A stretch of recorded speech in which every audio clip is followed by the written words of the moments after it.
my God. Bro, the Usos were so effing annoying through this whole. Every time I saw them, I wanted to punch them in the face. And here's the problem, right? So they cheat, they go over last week, and now they got to deliver Solo to Roman Reigns. And they are just acting like a couple of ass. And I think you really diminish the severity of what you're trying to accomplish by acting like a couple of clowns. And it really was just like two kids on a sugar rush in a playground, man. It was just so bad. And that's their brother. At the end of the day, that's their brother. As much as all these assholes talk about freaking family, they're all from the same damn household. And you're just teetering and piddling yourself because you're about to F your younger brother.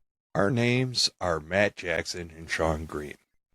We were just veterans BSing in parking lots about wrestling and their storylines until last year when... Dude, why are we just talking about this? We should record it and start a podcast. When you start a podcast, you have no clue what you're doing. You fumble through all the technology. Yep, you're back up, but you froze for about a minute. Oh, you're gone. You rely on Google searches and reviews to piece it all together. You rely on your co-host for insightful content. Surprise, surprise! And as Live and in Technicolor. Dude, you've got an iron bladder. Decide to go again. You make some friends along the way. The big man himself, El Jefe himself, Mikey. Okay, let's just rip the Band-Aid off, shall we? Hi, Nick. Long time no see. This is going to be a match real soon. You eventually reach 100 subscribers. Reese are 100 subscribers, so perfect timing for Reese. Bottom line is, as you continue to push out content, you'll always have a podcast. With all that said, welcome to the If We Had the Pencil podcast. Here are your hosts, Sean Green and Matt Jackson.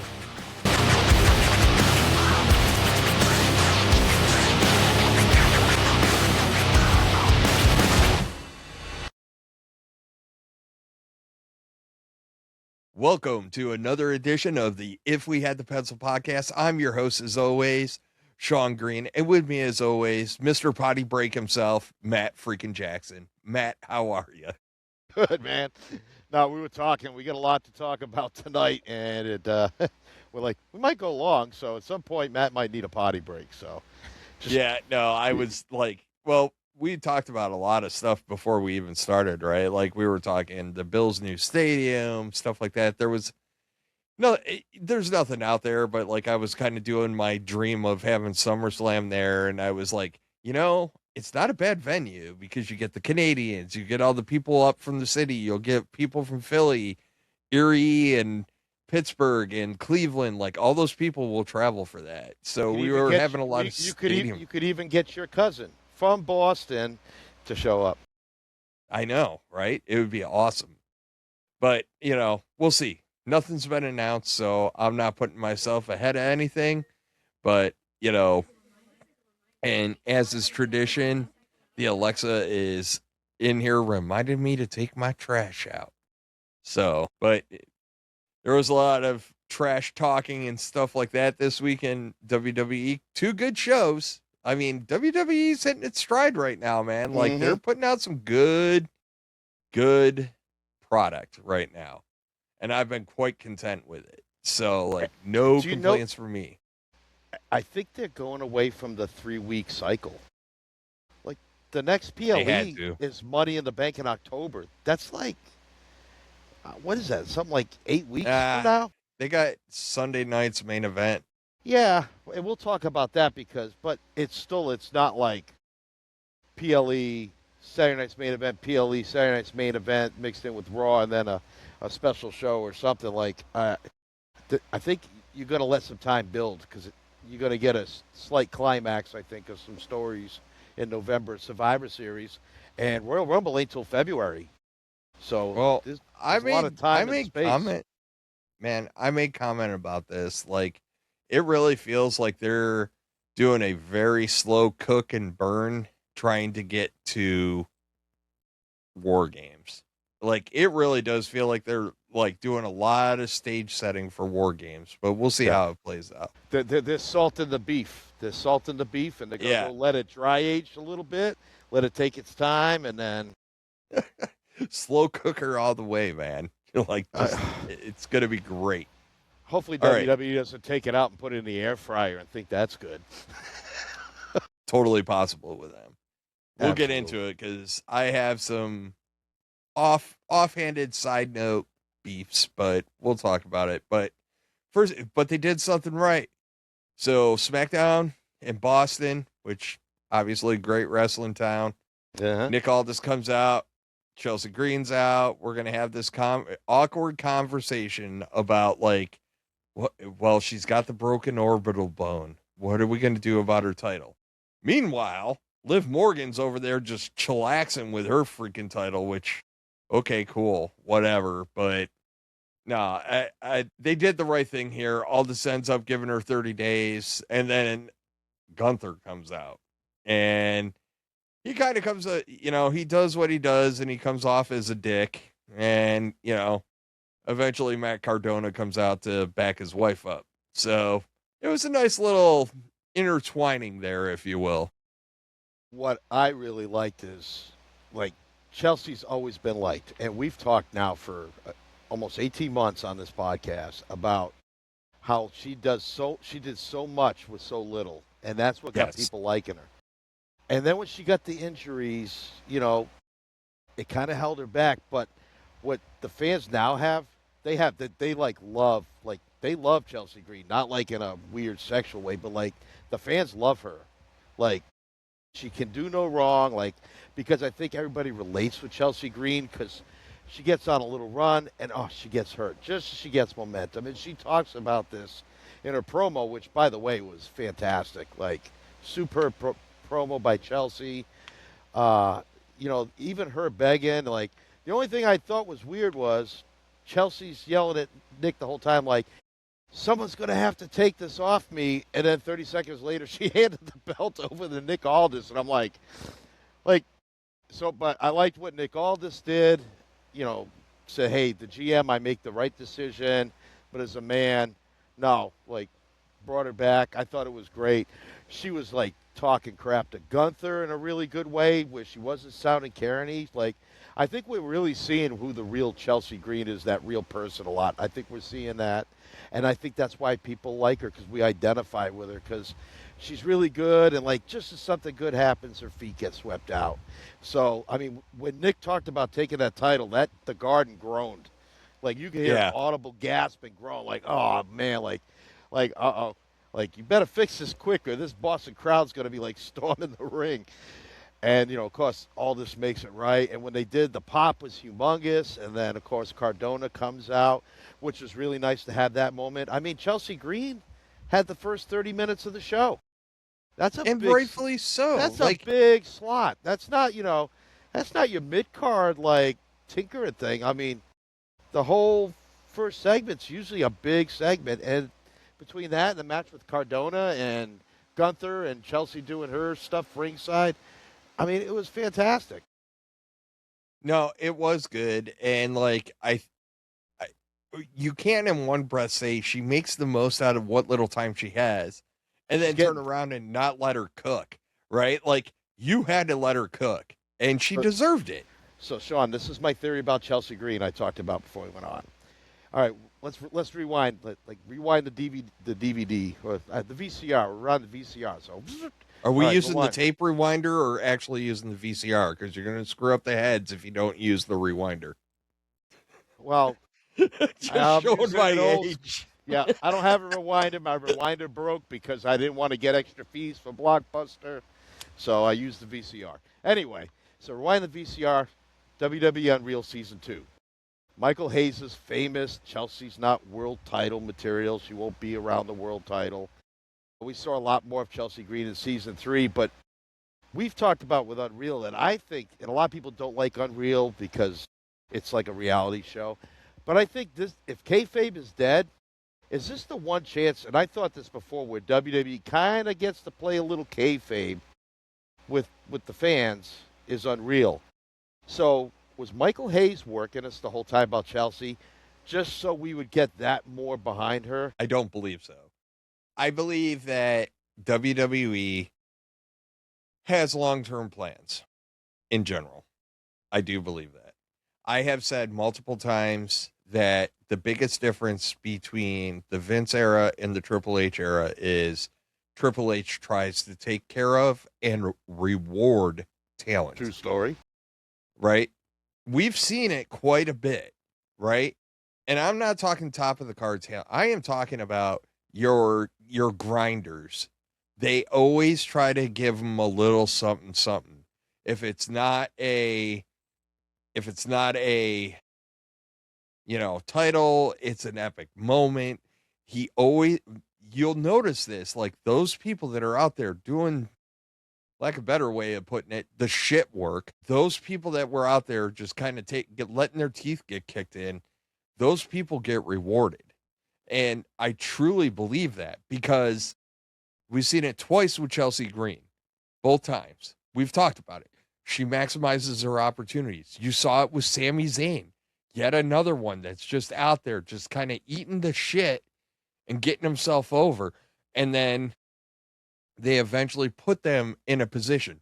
R-Truth, somebody else that was beloved, put the tag titles on them. F it, let them have a moment. Give them exposure. All of that is Triple H's way of rewarding it. So, could Unreal have been kayfabe? Maybe. But I don't believe so because I don't think they're... I'm not sold on it.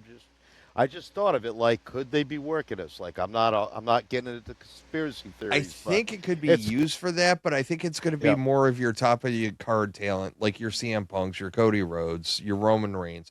Like, that could be used as kayfabe.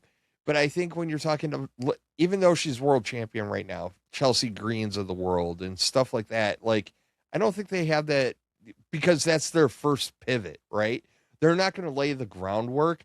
But I also think that Chelsea, obviously, and you kind of heard it even after in that episode of Unreal, or after that episode and that came out, like she was salty about it. And I just think Chelsea is the type of person that holds on to receipts. Yep. You know what I mean? She knows what she's capable of. Well, I also think that Michael Hayes saying that motivated her. I think it was definitely a catalyst on all levels for this push with Chelsea because I think it motivated Chelsea. But has she done anything different than what Chelsea Green does? No.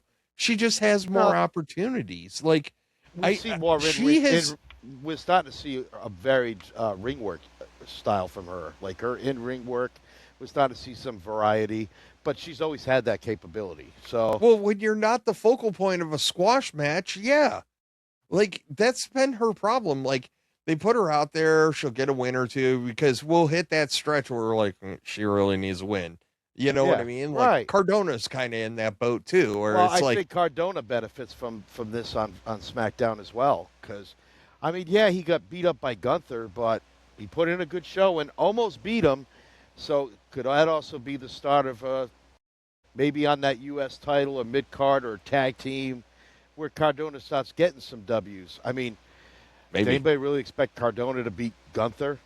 No, but he took Gunther pretty far in that match, so I liked it. But that was just my idea. The only thing I hated about this whole first 30 minutes, Nia Jax. Yeah, it was just like, are we really... I got to use the V word, the vortex, right? The Nia Jax Chelsea Green vortex is a thing because it's like every time Chelsea's got something legitimate going on, all of a sudden here comes Nia Jax, and it's just like, ugh, so tired of seeing it. You know what I mean? Like back, she's like that she's like that friend that you just don't want around all the time, so you rarely invite him. But when he finds out you're going somewhere, he's going to show up regardless. It's Nia Jax. Yeah. I heard you guys are doing stuff. You know, I do like the Tiffany Stratton tie-in, even though it didn't... this was groundwork being laid for later on, right? Yes. So then we get this backstage thing with, like, Alexa and Charlotte, and they're like, we're getting to know Tatum Paxley. You know, we're getting to know Tatum Paxley now. And it's just like weird, you know? Yep. and okay, all right, I'll give it time. It's new to me, so I'll give it time. Yeah, Charlotte and Alexa's reaction was pretty good too, but well, yeah, it just was like, okay. Yeah, but like we all know Alexa can do weird stuff because she was with the Wyatt family and all that. But what I like is like Charlotte's getting to do all this stuff that's kind of outside of her comfort zone too, and I think this is like way outside of her comfort zone. I think that we're going to see another layer of Charlotte Flair. So Flair's been nailing it, by the way. Anyway, so I'm liking this so far. We'll see Let how it breathe. goes. Let it breathe. Yep. That's all I got for that. Like, so Matt, I got a question for you. I might have an answer. Is Sami Zayn slowly turning into Owen Hart and being a nugget? I'm not a nugget. I was thinking about this when this whole nugget. I was like, Sami Zayn right now is in the group chat last Friday. Did you say something about nuggets? No, but it just popped into my head. I'm like, Sami Zayn is slowly like de-evolving into Owen Hart, like like from the Nugget era, if you will. But like Owen was hilarious. Obviously Cody's in there. I want Randy. Like, you go get him, Tiger. I hope they don't do that until WrestleMania. Like, that's how long I want this to stretch out. Like, I want Cody to spend the next few months, because it'll keep him away from the title. I want Cody to sit there and just watch this just watch Randy make his life hell. Well, and then I want to watch him lose. You might have missed this, but they did make Cody Randy 2 in Atlanta. So Saturday Night's Main Event's getting Cody Randy. Yeah, hopefully he gets punted and Cody goes away for a little bit. Get a little bit of a breather and a reset. In the other eye. Well, because I also think that on the men's side, it's probably a legit time to have Randy making a push. Right? So I don't care if it's Randy KO. I don't care if it's Randy Punk. I really don't give a flying hoopla. I mean, does Cody still have Street Fighter stuff to do where he can go away for 4 to 6 weeks? Don't they got a promo? Doesn't it come out in October? So him and Roman got to go promo it. And so there you go. Now you can have Randy write. Now you can write Cody off a little bit. You wrote Randy off after WrestleMania.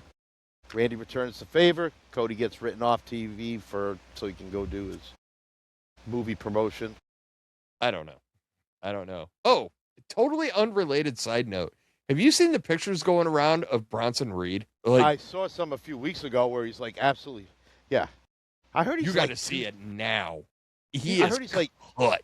I heard he's like 255 or 260, like because he was right around, I think 3 1/4. So you know how like when Randy was gone for a long time and he came back and he had like muscles upon like he turned his ass cheeks into muscles.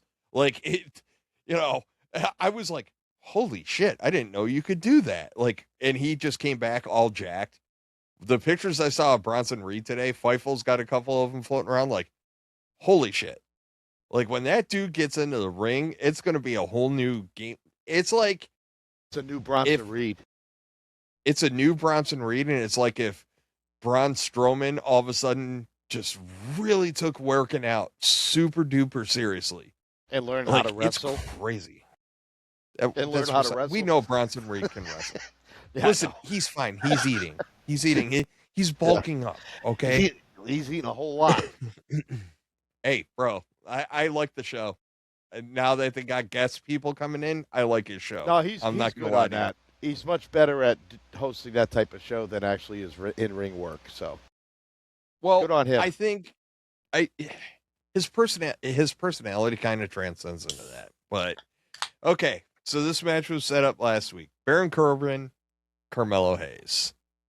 It was a fun match. Yes. Yeah, I wasn't expecting like a Carmelo Hayes, Ricky Saints, Ilya type match, but I think Corbin really is able to adapt styles really well with different people. He's really... I think I said it last week, I'll say it again. That's why they made him the champ. I think he's the right guy for the mid-Carter young guys to work with them and get them right. He's doing the yeoman's work that that Becky Lynch's are doing right now, that, you know, the Charlotte Flair's, Alexa Bliss's, like a lot of the older talent right now is doing a great job of injecting themselves and kind of taking this whole younger generation, because I said it, man, we're going into a whole new era, right? Like you can see it with the young talent all over the place. And like, you know, now you got those cagey vets that have been doing it forever that are kind of showing them the ropes or kind of taking them up the next level. It's like they all graduated with their bachelors, and now they're going for their masters and their PhDs, you know, in wrestling. So On a side note, you know, it would be hilarious if they did it like Saturday Night's Main Event or show. Chad Gable and Baron Corbin bump into each other backstage. Baron's like, "Hey, Shorty G," and then Gable can look right at him and go, "Hey, what's up, bum ass?" yeah, right. And then just walks off, you know, like one of them like Do 20-second. do not speak ill of the bum ass Corbin era. Period. It was funny. I love that era. The bum ass Corbin era is so underrated. It It's was not better even than funny. It was better than the Happy Corbin. That was with Yeah, the Hawaiian. the happy Corbin I hated, but No. bum ass Corbin, Bum ass is freaking chef's hilarious. kiss. So okay, so KO comes out, and we don't even get like 2 seconds in, and now Punk's got to come out. And I'm gonna tell you right now, Punk comes off as a douche in this whole segment. Uh-huh. Now, for KO side of it, it wasn't as profound as like his one last week, but like Punk just, I don't know, man. It felt second grade, dude. Like KO is giving you like meaningful nuggets, and like Punk is like name calling. It's like so second grade, it's not even funny. So, I've done research for this. I know college has started this week, but got my homework done, and I was watching some different podcasts, and I kind of watched a lot of stuff about these two and their dislike for each other. And my phone, all right, come on, back up. Matt got hand gestured. He went, eh, and the camera went, eh. I wish I got handed something else rather than, you know what I mean. But that's not PG. No, it is not. How the hell Whatever you make this thing on Zoom? You're gonna have to go into ObsBot and like, Oh my God, here we just go. click on like close up. It shouldn't change, or disable your gestures next time. Look at that. Look, folks. Matt and I both use ObsBot cameras for this wonderful podcast, and I will tell you, they are very good.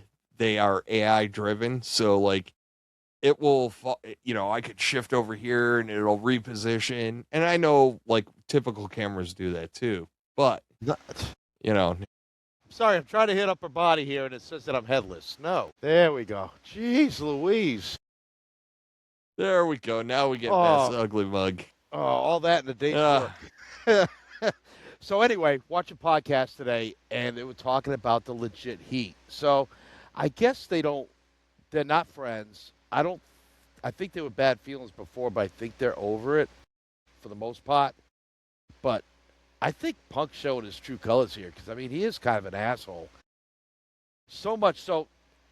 Also, I saw another podcast where they're talking about, remember, not last Friday, but the Friday before, the first time they went face-to-face, and Aldis got right between them.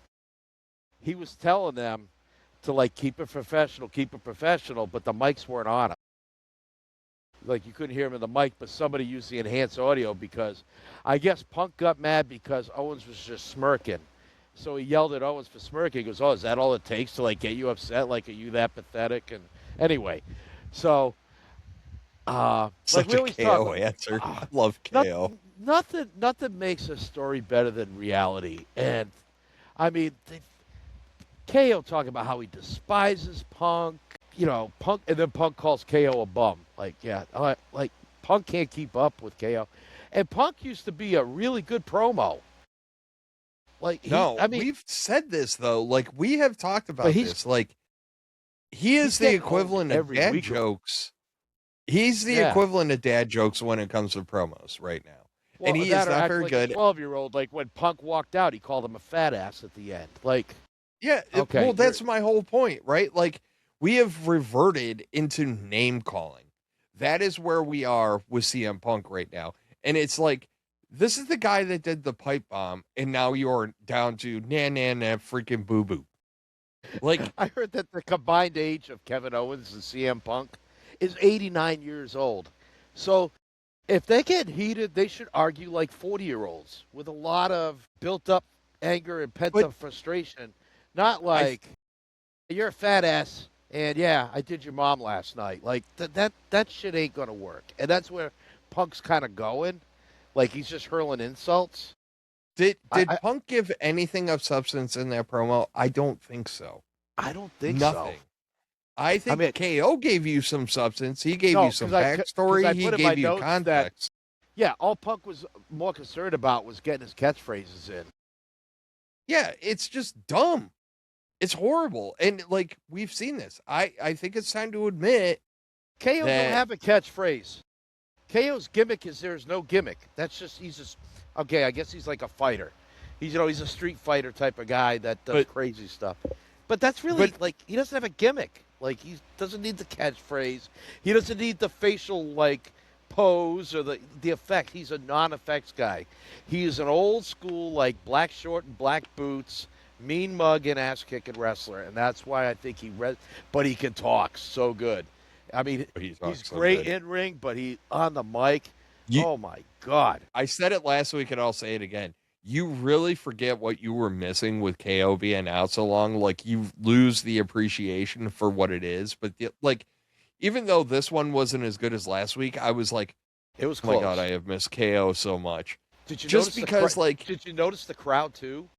Like, at the beginning when Punk comes out, they go nuts and they sing his song and they do a CM Punk chants. But once they got cooking on that segment, especially KO, the crowd got quiet because they were, like, invested in what was being, like, that, like, people think, like, oh, the crowd's going to be amped up. Like, if you can get 15,000 people to just shut up and listen, that's huge. And Kevin Owens is able to do that. I think that's the case, but you also got two of the best talkers in the game in the ring. You do. You know what I mean? Like, you're like, oh, shit, son, I want to see where this is going, because it's KO and CM Punk. But like I said, CM Punk just does not resonate on the mic. Every now and again, he'll hit one out of the park. But a lot of the other times, it's like a ground rule double, man. Like, it's just meh. Was it this show where KO said Punk was a pathetic piece of shit, or was that the first promo? That was last week. Last week, okay. You know what it is? I've watched them both, like, a couple of times since.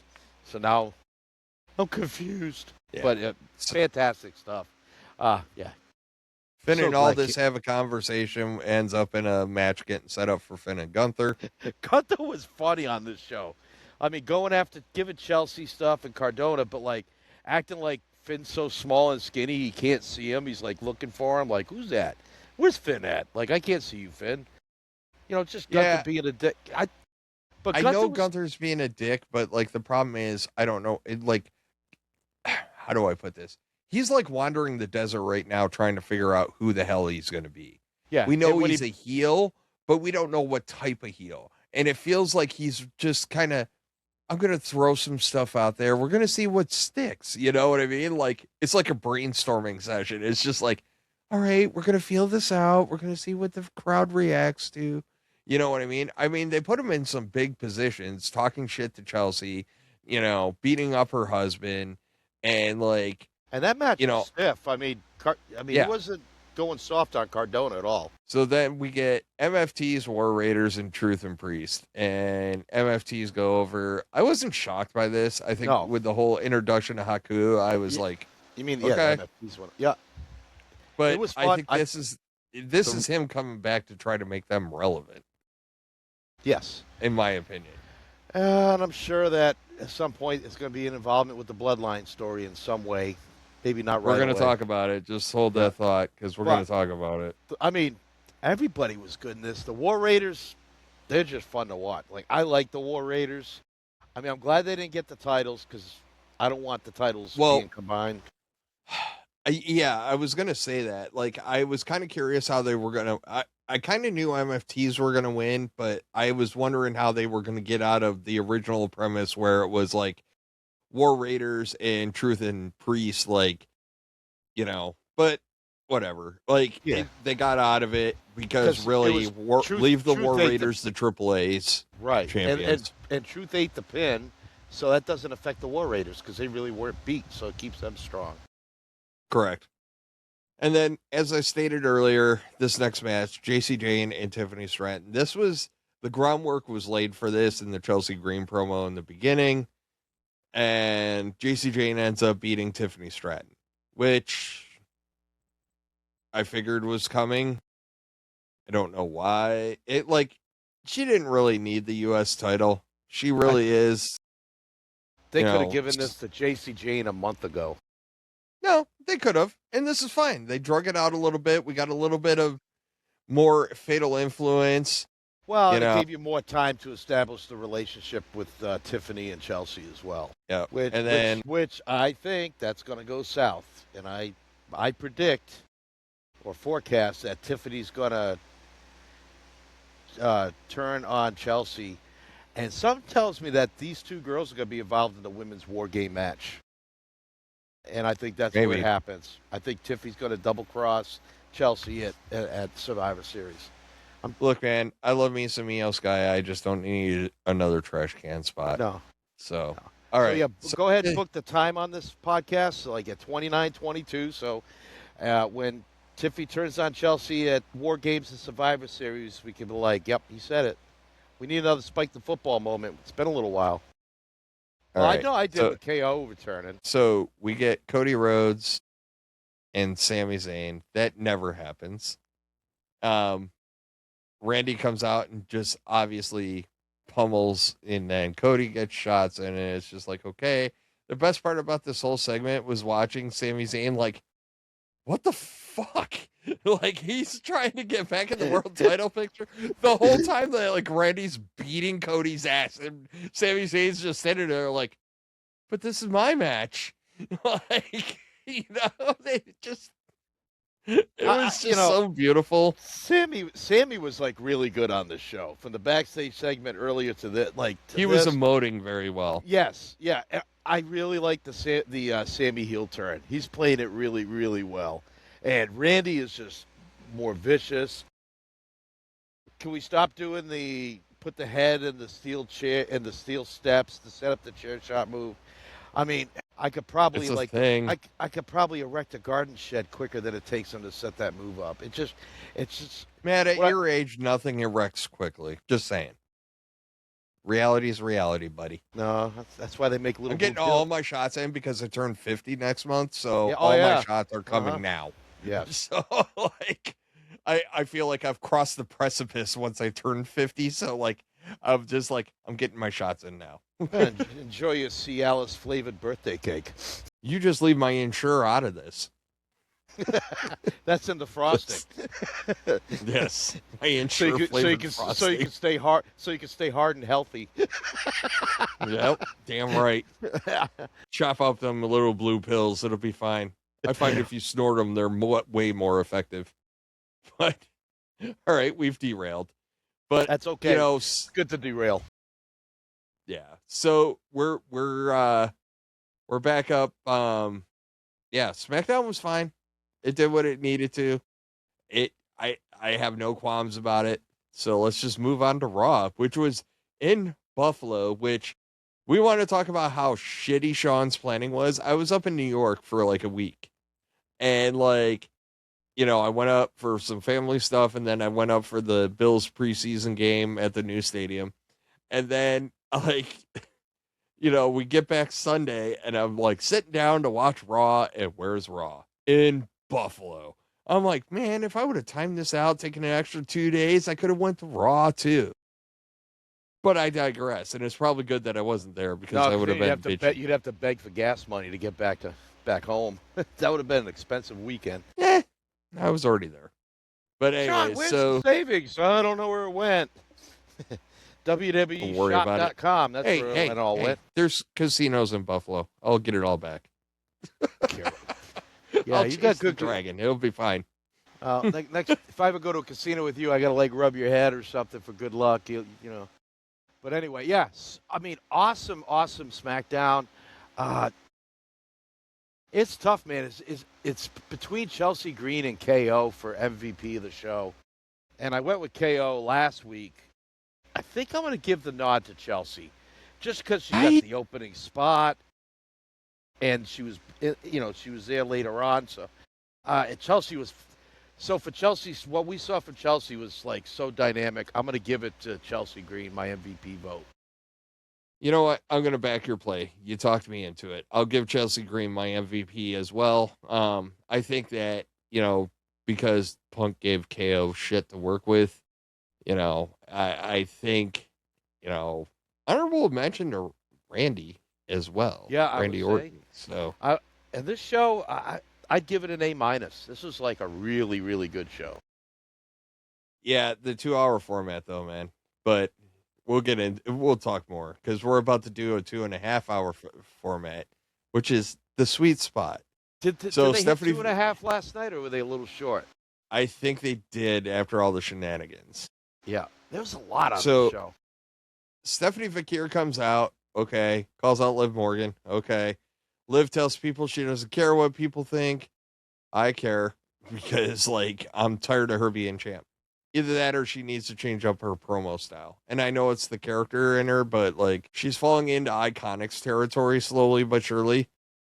If she put her original, entry music back, I would be okay. But, yes. Yeah. And don't lose the chewing gum. I do like to live, chopping away on the gum. Just yeah. It just adds to obnoxiousness. I think, I've said it and I'll keep on saying it. Becky Lynch is a queen maker, right? You want to get somebody right because before Fakir gets to live, Fakir is going to have to deal with Becky, and Becky is going to make Fakir bigger than she is, and she's big, but they're going to make her bigger. I hope they do a Fakir Becky match and they don't go straight to a 3-way with Liv. Okay, I think we're going to talk about we could do a 3-way down the line, but I don't want them to jump right into let's just have Liv, Becky, and Steph. No, let Becky and Steph. Nah. Next week, next week, Fakir's fighting Roxy, so I kind of like that because they're bringing her back in. It's still Judgment Day affiliated, so I wonder if you have Becky fight Raquel at some point, or. No, you can't have her fight Raquel because then it's going to have to be for the title. You're going to have to be really, really, really, really Becky careful on how. It doesn't have to be a title match, but not a title. But still, I would rather see. I'd rather be careful Stephanie where you fight put Becky. Roxy, and then Steph fight Raquel, and that gets her close to the title. And then Becky can do Becky stuff. Becky don't need to earn her way up. She's already at that level. She can pretty much demand it. But okay, it was fun. I liked it. So I think you got a theory about something. Not on that. Okay. Not on them. We're gonna start talking about the. We're gonna talk about the first segment of Tweedledee and Tweedledumbass. Oh my god, bro! The Usos were so effing annoying through this whole. Every time I saw them, I wanted to punch them in the face. And here's the problem, right? So they cheat, they go over last week, and now they got to deliver Solo to Roman Reigns, and they are just acting like a couple of ass. And I think you really diminish the severity of what you're trying to accomplish by acting like a couple of clowns. And it really was just two kids on a sugar rush in a playground, man. It was just so bad. And that's their brother. At the end of the day, that's their brother. As much as all these assholes talk about freaking family, they're all from the same damn household. And you're just teetering and piddling yourself because you're about to F your younger brother. And I would have totally done the Usos different in this. That's good. So I would be down the hall to the left, go through that hallway. Roman's down that way. This is where you're gonna. There should have been none of that. It should have been very direct, and you could even have Solo be like, "Oh shit, like this is serious." Yeah, it just Solo knows it's serious though. Like that's the whole point in this, right? Like this is a serious moment. We'll get into it later, but like the way those two were acting, like two kids that just like snorted a whole thing of like, the sugar dip or whatever the hell that crap is. I was thinking, Like snorting Yeho. pixie sticks and whatever else. I was Like, thinking like, I was thinking it. bro, I like, went it right was to Al Pacino so- and Scarface. You're talking about pixie sticks. I'm talking about Yeho. certain amounts of cocaine. Jack Sparrow. Anyways, but yeah, LA Knight watching this and it was kind of somber. And yeah, I'm just gonna skip Knight was past that great. for now. He's sitting there like, what's going on? Like, is this for real? Like, he's in this like disbelief because that's what I think you realize. LA Knight, like, I kind of like this dude. Like, yeah, it was a one-off thing, but kind of like him. Like, I don't want to see him go back. And I think he felt like, he told me all these times, I'm never going back. Is he going to go back? But that little segment was really good, except for Jimmy and Jay acting like they just got off the short bus. The Yeah, man, cherry-flavored- it was just. and they like the cherry flavored windows the best. But my point in all this is the reality of the situation. This whole thing is about family. Like we've joked about it. It's been like the Fast and the Furious story. Like, Roman Reigns is as Vin Diesel family, whatever. And then like these two ass clowns take their younger brother and are just piddling themselves like a couple of dirt-ditters. Like, why? Because they finally got a win on something? Like, F you, man. Like, it's bad story writing, right? Because, like, you're taking away from everything that you accomplished, right? There should be a little bit of sympathy in there because you want to talk about blood, that's your family. You could So have what had, you basically said. You could have had Jay stay off the rails and then still have Jimmy kind of being the peacemaker. With Jay just like, yeah, Roman going to get you. We got you now, boy. And Jimmy could be like, Jay, How not simple now. would it have been to have? How Jay simple could, would Jay it have could been? still be crazy because Jay's been acting this way for a while. All of a sudden, Just Jimmy's have like, Jimmy. Yeah, Jimmy got into Jay's secret stash somewhere. but you It's could have just- had Jimmy just be like, "Hey, man, I hear you, but that's still our brother." You know what I mean? Like that's all it would have taken.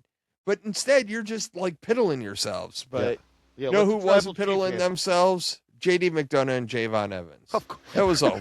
God, Weirdest build up Just- for a match, but I'm glad it happened. yeah, it was really bizarre how we got there, but I was like happy to do it. And I think the commercial breaks kind of went into this catawampus too. Yeah. And I was like, we were like, okay, it's a match now. And I'm like, okay. And then Yeah, like, it's not about Dom and JD complaining about the tournament, and Evans complaining about Cass, and Pierce is like, fine, JD and Evans, go fight. yeah, I know, go work out your emotions kind of deal. Yeah. Big Cass comes out, attacks Evans, tries to leave. Evans calls him out again. It did not go well for Evans, but whatever. At some point though, you are going to have Evans getting a little bit more one-upped. He has been more aggressive though. I like that, and I No, like that. he has. I like that Michael and Corey are bringing that out. I like the aggression. It's not heelish aggression. He's just, he doesn't want to get beat up. Like He's gonna trying hit to fight his way Yeah. through the bully. hit the dude in the mouth before he hits you. So, Javon has been so much fun to watch since he's come up to main I roster. love watching him. I love watching him so much. He came up what? Royal Rumble time? He's only been here what? 9 months, maybe a year. Roughly. Yeah. But he's just, like I said, the only shortfall of Javon Evans is the character, not the wrestling ability. That's Like, we're starting to work on the character a little bit, Mhm. but like, I don't have a connection to who he is. I just appreciate what he does. So that's how I differentiate with him. There's still some character work Yeah, to be you done. see him on TV and you know it's like, oh, this is going to be fun. Like, because he's fun and he's entertaining. All right. Lucha tournament time, baby. God, I love this damn thing so much. I've had so much fun with this Lucha tournament, man. So we get Rey Fenix and El Fiscal. And I'm not going to lie to you. I did not know who El Fiscal was. Me either. And conversations in the household last night basically were like, why is he dressed like a Power Ranger? I'm like, oh. I'm like letting it go. And I was like, bold fashion choice. Like, you go with yourself, because I appreciate what they're doing. Was it something to do with, like, he was, like, something about the law or something like that? Like, something legal? Bro, I don't know the backstory. I appreciate it. Yeah. But it was during this match, I realized, and I kind of disappointed myself when I realized this, that we all know what the finals is. Right? Like, we all know what the finals are. Yeah. It is going to be Rey Fenix, and it is going to be Penta. It's going to be brother v brother. Like, they have intentionally kept Penta and Rey Fenix on different brands and separated from each other for a reason. But now is the time to pull the trigger a little bit and kind of give you a little bit of flavor. We're going to talk.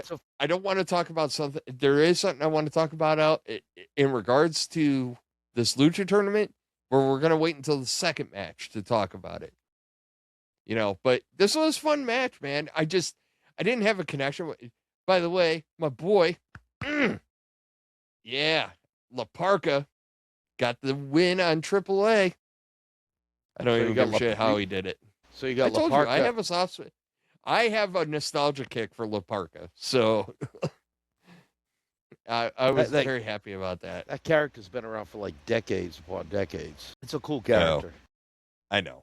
I wish we could have seen that. I wish we could have seen that on one of the Raw or SmackDowns, but just go on YouTube and watch the AAA show. You get to see it. Yeah, it's true. All right. Really good semifinals, though. It's going to be fun. Oh, my God. It's been fun. Well, we'll talk about that later. But we're going to get there. We're going to get there. So Penta La Parka should be a lot of fun.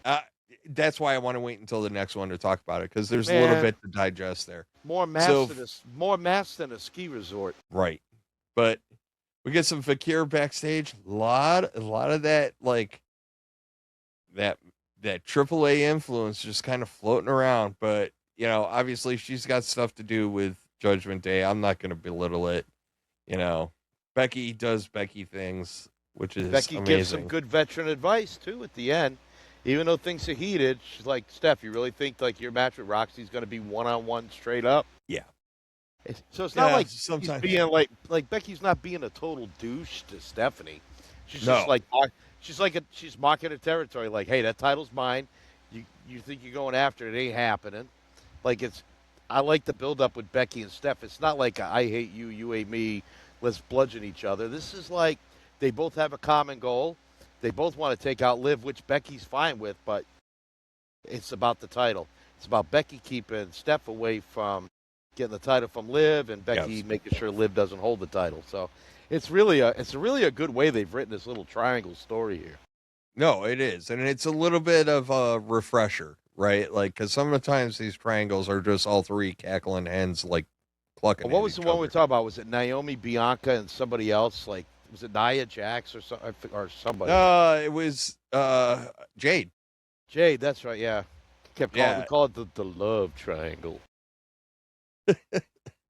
I love you. Oh, God. All right. Brother you know who Sean. isn't loving things right now? Lyra Valkyria. No, I don't think she likes the sun being out. She's not happy about anything. So we got some Sol Ruka. We got some Lyra Valkyria. And that match was good. That was good for both of them. Yeah. That Soul Snatcher that she hit, and they were just at the most perfect angle. Yep. Like, whoo. But even the replay from the different angle was good, too, because Lyra was herself in position without looking like she was making sure she was in position. It looked natural. That was the best Ruka match I've seen yet. Her. And she grounded out a little bit. You pointed that out. Like, you were like, she's grinding right now. She's not flying. And I was like, yeah, that's what she needed. Yeah, and so I think she hits a big flip or an aerial move, it's more impactful. And she's probably, because when you run back and forth, you're just going to end up making a mistake. Like, I think if she slows down and then does that, I think her success ratio is going to go way up. And Lyra was awesome. Lyra was so good here. I would have. And keep in mind, this is the first time we've seen her go over Sol Ruka here. I know I highlighted Lyra in my notes, but Devil's Lettuce. But instead of Sol going over, I would have had Lyra Valkyria go over. She just beat Bayley. It's not going to hurt Sol if Lyra, who just beat Bayley, happens to beat Sol. Then you can run it back, and then Sol beats her or whatever. And then they one-on-one. That's the only thing I would have changed. I would have had Lyra go over Sol last night. Okay, so segment 2 of the Usos. Segment 2. And they're acting retarded. Fatu is playing the straight man. Well, Jay starts running his mouth to Fatu. And it's just like, I'm sitting there like, Jay, you of all people are probably one of the last people that should be talking shit right now. Like, as much as you have failed your way up, and he does it yet again, by the way, we'll talk about it later, but like, that guy is just, fine, whatever. You guys are going to put Jacob in a bad effing spot, which is shitty, but whatevs. I'm going to let it ride. I'm going to let it ride for now. Mm-hmm. Oh, I know. I'm biting my lip. I'm pulling the Undertaker, bite my lips so I don't expose the gimmick. How did Maxine Dupree go from like plucky underdog to skanky bitch so quickly? Like annoying skanky bitch. I was like, yeah, I ain't feeling this character no more. No, they went way too far with it. Because now, like, they're not serious anymore. I'm not talking about Maxine and Austin. Well, then characters aren't. Like, I know, like, I don't know, he called her some delicious something or other, but it makes him look like a comedy act. And, like, you don't have Logan Paul can jump in, and Braun's just, like, standing there, like, boring a hole through the camera lens. Like, this well, he got other stuff on his mind because they ask her, he gets asked, and he goes out to the ring. Gives a good promo, and meanwhile, like, Austin and Maxine are doing everything but tongue wrestling behind, in the back. And I mean, it's nothing new, though. We've seen a lot of this, like Edge Lita. Like, we've seen shit like this before. So it's just, it is what it is. It ain't my thing. I'm not going to judge, but, like, it's the character that just went from, like, she went from, like, you had these couple of basically like teddy bears that were watching out for you, and you guys were all a group, and now you're hanging out with the scuzzy guy from the trailer park that's cooking meth in the backyard, and like now you're a meth whore. Like it's just like, what the f- happened to you?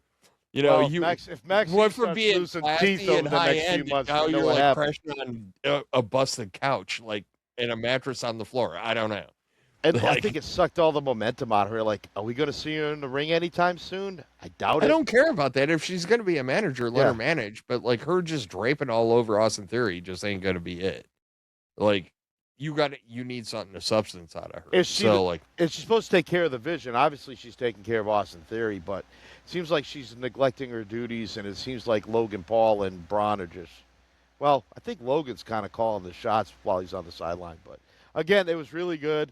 I loved how they asked Braun, like Kathy's like, do you have anything to say to Oba? And Braun's like, nope. I'll go say it to his face and heads right out. Yeah, and so this whole segment. Commercial break 32. Yeah, no shit. We're going to talk about that too. So we get Braun to the ring, and Braun calls out Oba. Paul Heyman comes out to stop them from fighting and going at it. Mostly because Paul is playing the role of Don King here. Like, hold up. We got to make some monies. That's a great analogy right there. I like Paul that. Heyman last night was Don freaking King. 100%. Hey, we can't have this fight here in Buffalo. No. We're going to have, Muhammad Ali was doing the same thing. Like, the Thriller in Manila and all this other shit. Paul's like, no. Nay, we are going to do this bigger, better, badder than anybody else. Now, Sunday night's main event, okay, but it is big. They've been amping the main events, the Saturday night main events that they've been doing have been like the last few. They just get better and better. Like we're not getting. I concur. I'm just It's saying, PLE like, light, but I think now with the spread and the PLEs, now you can make your Saturday night main event really big. And well, it's this on isn't Labor Day going to weekend. finish. It's Sunday night on Labor Day weekend. This isn't going to finish the way it's not going to get the appropriate finish. We know this. Like, this is going to be a wonky finish, and it's going to lead to other stuff.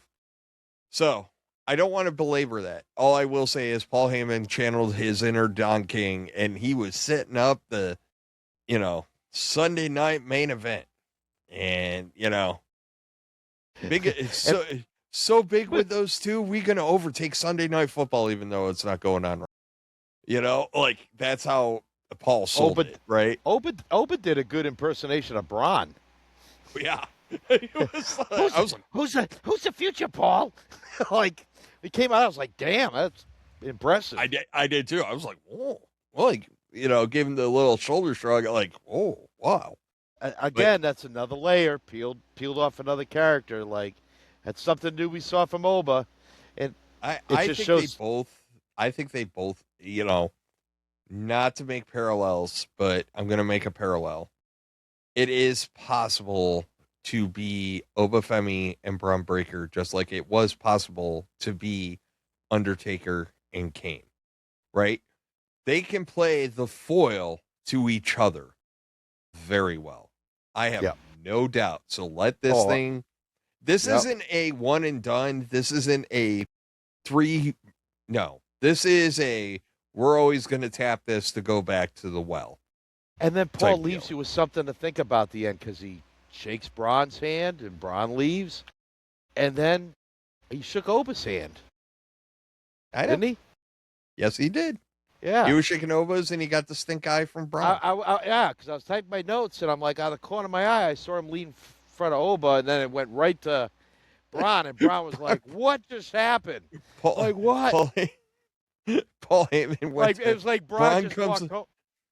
Braun comes up to Paul Heyman like a couple of weeks ago and basically goes, are we still, I'm paraphrasing everything, so you're going to have to work with me on this. Basically goes to Paul, are we still a thing? And then Paul kind of goes, I think we're on a break. We're going to talk to other people. And then he's talking to Oba too. And Braun's just like but I thought we had a thing. You know what I mean? Like, it's kind of funny in the back of my mind. Maybe I'm painting it wrong, but you get No, it kind of was because. Yeah, the stink eye that Paul keeps on getting from Braun, but it's like, are you really going to spike him? Like, what are we doing? Like, you're not going to break Paul Heyman in half. My only thing is if Paul's going to end up managing Braun Breaker, then Braun's got to get pulled for the Vision. Like, clean cut, no more. Like, he's not with the Vision. I think that's coming anyways. I don't know why they had the tag title. I digress. I'm not going down that rabbit hole because we had the final match to set up the semifinals. We had El Hijo de Dr. Wagner Jr. versus Dragon Lee. Very good, Sean. Do you know what that means? I know nothing. That it is the son of Dr. Wagner Jr., which that's why they call him Wagner 3. So that's why I count on you and Mikey for all that. No, I'll probably forget every Spanish I ever learned in about another 6 months, but that one stuck. Man, so I liked me some Dr. Wagner last night. That was he impressed me. I have this love-hate thing with Dr. Wagner though, because some of his matches I've seen I love, and then there's some matches where I'm like, you ain't doing it for me, buddy. So this one I loved. That's what I thought last night too. I'm like, this is Dr. Wagner I want to see. That was great. Yeah. So he's a big dude. Oh yeah. So like I said in the chat, like he's from the Nebraska section of Mexico. He's a big corn, but man, he could move. He did everything. I was impressed. And Dragon Lee was awesome. Yeah. Well, so let's talk about this because this came up in our chat, and it was pointed out that like only one of the AAA talents made it to the semifinals. And I brought this up, kind of playing devil's advocate, trying to chill everybody out, which for me and our text group is very rare. But no, actually, it's pretty common unless it's one thing. Anyways, so I basically pointed out something. I feel pretty solid in my assessment on this, which is I think there's a reason why.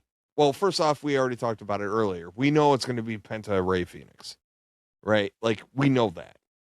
So for safety's sake, to preserve and keep your talent safe, like yes, AAA has an association with WWE, but it's not a regular association. So you every time you bring outside entities in, be it from TNA, AAA, whatever, you run risk. You assume risk. Even if you do a lot of prep work, you're assuming risk because there's a lack of familiarity, there's a lack of process, there's a lack of, I hate to say it this way, WWE way, right? And that's important to say because I think when you are looking at the talents involved, you have to be cognizant of that because those talents involved, you have to protect. Now, Right. that is you're why you're Dragon Lee pushing probably Dragon goes Lee. over. Right, because right now he's in the middle of a push. But I And- wanted to put that on record because I think a lot of people probably thought like that last night. Like, man, the triple, because we just said it. Dr. Wagner had a great match last night. And like, and we talked about this with like the Last Time Is Now tournament with the predictability factor, but like this didn't feel like as predictable as that, but it does feel, we know if that is truly the finals that you need, then you got to be smart about how you get there. And there's probably a lot of history between Penta and La Parca that he feels comfortable that they can do stuff and be safe and protect. And Dragon spent some time down in AAA too, I think. So yes. So I'm sure he has familiarity with Dr. Wagner here. So, and it sure looked like they did because again, another great match. Like, really not a this stinker in the tournament's butt. been fun. Yeah. This tournament's been fun, dude. Like, we know the outcome. It's like watching a movie or a show and you know the outcome. But the whole movie is just so good you don't care that you know how you enjoy the journey on how we get into how it ends up. It's really good. They nailed it on this tournament. Speaking Agreed. of nailing it, Sean, holy crap, the main event. So, Rey Mysterio and Chad Gable. Bro, what a match. And what have I been saying on this show? Make the main events commercial free. This was the main event, regardless of what happens after. They made it commercial free. Sponsored to you by DiGiorno. You throw the graphic up, we keep on getting the match. I am curious if Ray got a little dinged up in this. Yeah. It's just hard too because like he's injury prone, but yet he's such a good seller, so you don't know. I have to say this might be the best TV match of the year of WWE this year. It's mask versus mask, still the match of the year, but as far as on Raw or SmackDown, this probably has been the best match on TV that I've seen this year. Faux show for sure. This match was everything. And it wasn't flying all over. It was like good counter wrestling. They did do some of the flying.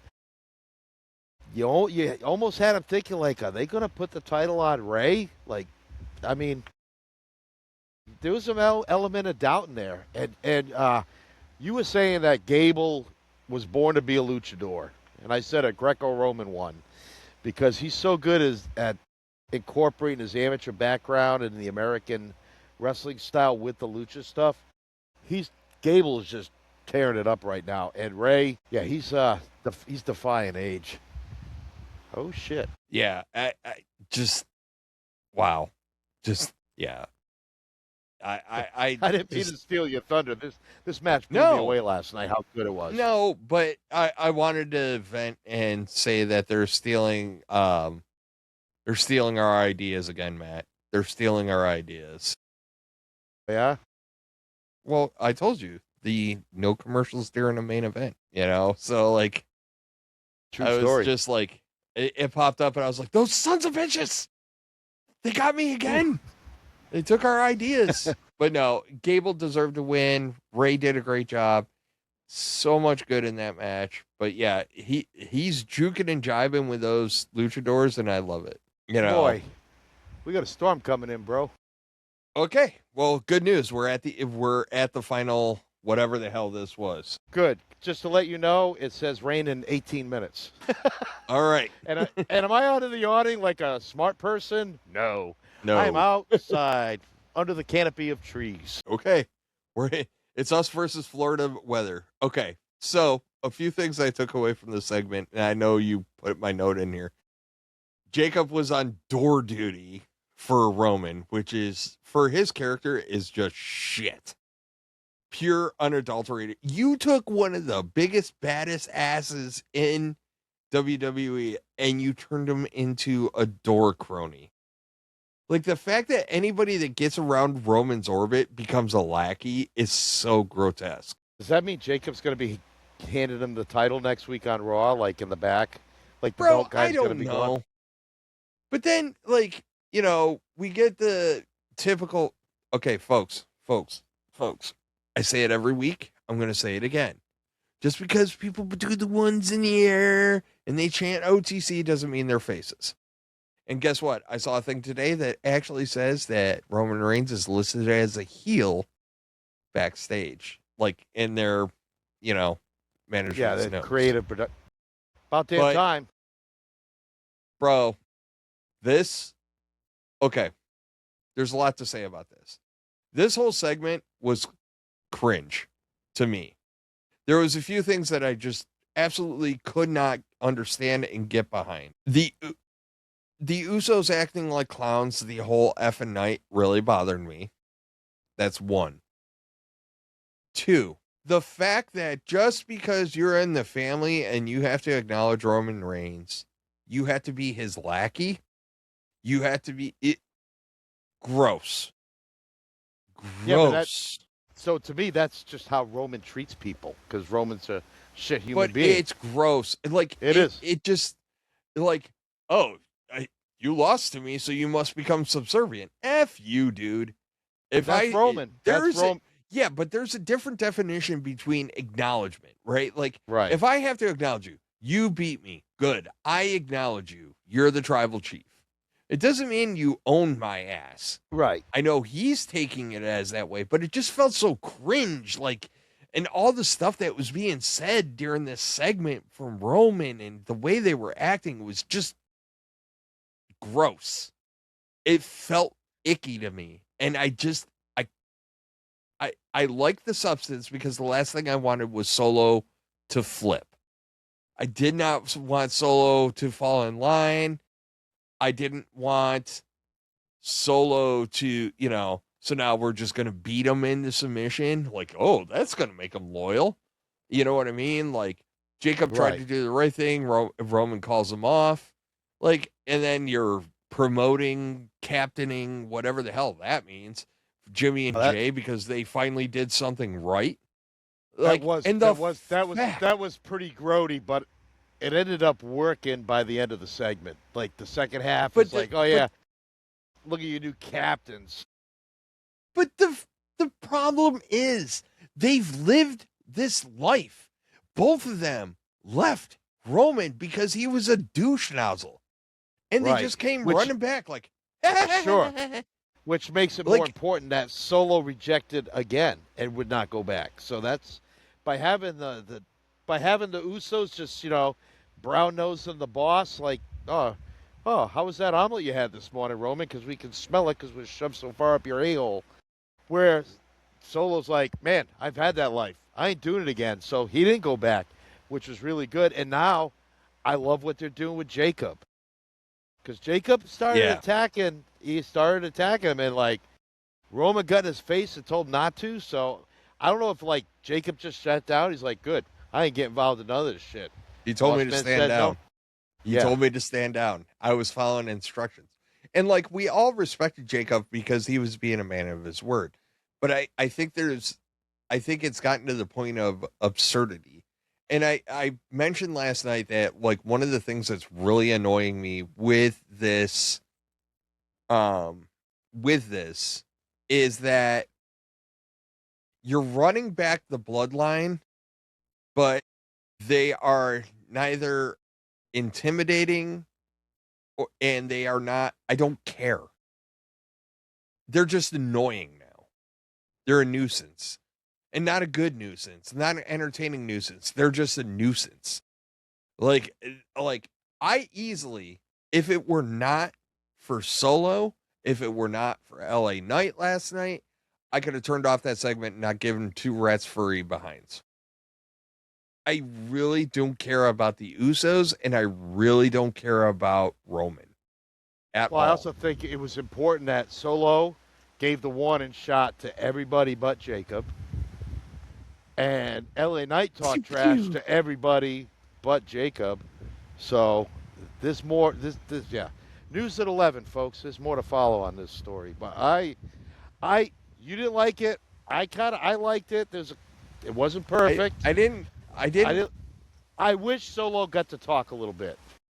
Yeah, and that's where I was like, we had this long, sordid, freaking build up to this, and it really just became like, well, you're subservient to me now. And it's just like, why does Solo have to have a prison break?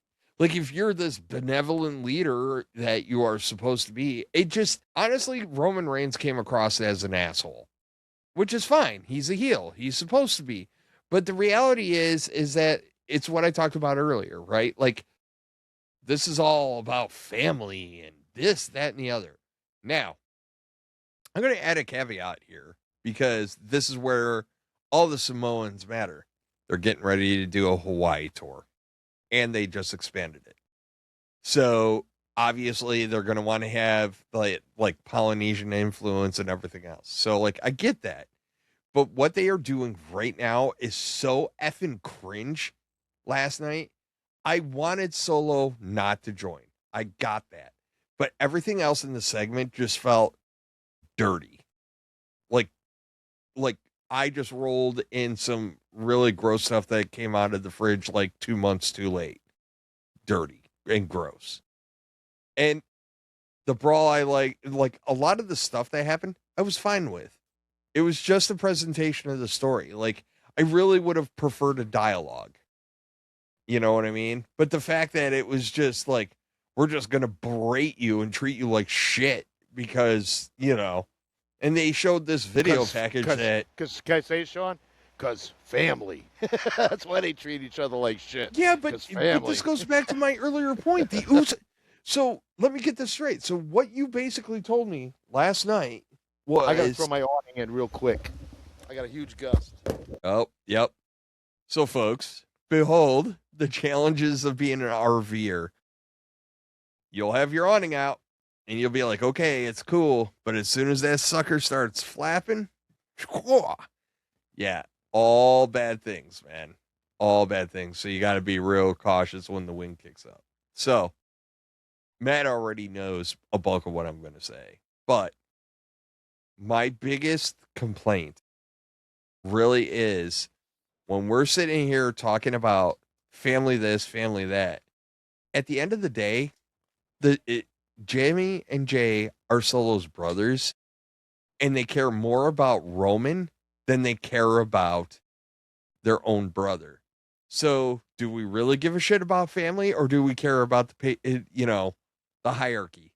Because apparently the hierarchy is way more important than family, even though you use the word family interchangeably. What I do like is they kind of finally, creative said, okay, we're pushing him as a heel. He started badgering the crowd and yelling at the crowd. I hope that this takes hold, because I know the crowd is really forgiving when it comes to Roman. So Roman's going to have to be extra dicky and douchey to keep this momentum, I think. Because he's going to have his loyalists regardless, but I think Roman just has to go off the rails and just be total douche mode. Like, just where you can't help but hate him. I don't think he'll ever achieve that. Unless you're a total douche yourself. Then you support that. It's Roman fatigue, though. That's the problem. Yep. It's nothing new. It's not new. That's the problem. It's nothing new for Roman. And that's why the freaking bloodline feels like recycled shit. This whole, this whole episode radar, is, by the way. That's my radar. Yep. We're going to wrap Lovely, up. isn't it? Yeah. Yeah. No, I'm not trying to rush. This episode is actually called "What is the Bloodline Story?" Because what is their damn story? Oh, we're just running it back. Like, you didn't even change this story enough to make it compelling, because this story is obviously about Solo now. It's about Jacob. And I jokingly said, like, wow, we're really getting to the War Games team building exercise early. And what kills me is, like, a couple of years ago when we had the Bloodline, War Games thing, he just was like, Avengers Assemble. And, like, they all came running. And we did it in, like, 2 weeks. Now, when you should have taken your time to do that build. He should have been eating crow and apologizing to Jimmy and Jay. But no, we just waved our magic hands and they came running. And now this year, you're taking your time freaking building it and making everybody interesting, except the two cronies just were like, okay, boss, whatever you want. And they just come cackling and running away and throwing their brother under the bus. So, whatevs. I think it's going to be interesting. I want to see what the counter team is going to look like, right? Yeah, I mean, really do, because it's not going to be all Samoans. No, but and probably Royce Keys. Royce Keys, LA Knight, Solo Sikoa. My dark horse is Drew freaking McIntyre. I was thinking Drew would be really good on that because he has a lot of history with the bloodline, and I'm getting dropped on, but let's hope it holds off. I don't know. I don't want your Codys or your Randys involved. I don't want your Gunthers in this. Like, none of your I'll big allow guys. one person in on that. KO. I will allow KO. I don't want him there, but I will allow KO because KO's got significant history. And I hate to say it, Randy's also got a lot of good history there too. Yeah, we'll see.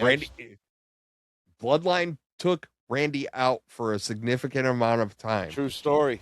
Yeah, but but Randy's a heel right now, so Randy is probably off the table. I don't want to take Randy away from the Cody business right now either. We'll see, but it'll be fun. I liked it. I wish they would have changed a couple of things, like I was saying before I had to go run and save my awning. Like, I wish we would have had Solo talk, and I wish, again, Jay could be like the out of control, like Spazoid, but I would have liked Jimmy to be more like the Peacekeeper. Especially like when Jay pisses off Jacob, like Jimmy could be like, Jacob, just it's not worth getting upset about, or calm down, Jay. Like, that would have been better. But having them both acting like stupid idiot clowns, don't like it one bit. Lackeys, whatever. But you know what, terrible folks? Lackeys, though. You know what, folks? You know who aren't lackeys? Matt and I. Matt, man, we got a lot of shit in today. We covered a lot of ground in 75 plus minutes. This was a fun one. So if you want to find the fun shorts from our fun long podcast and all over the place, just make sure you go to YouTube for our shorts and full episodes. Also, TikTok will have our shorts, Instagram, of course.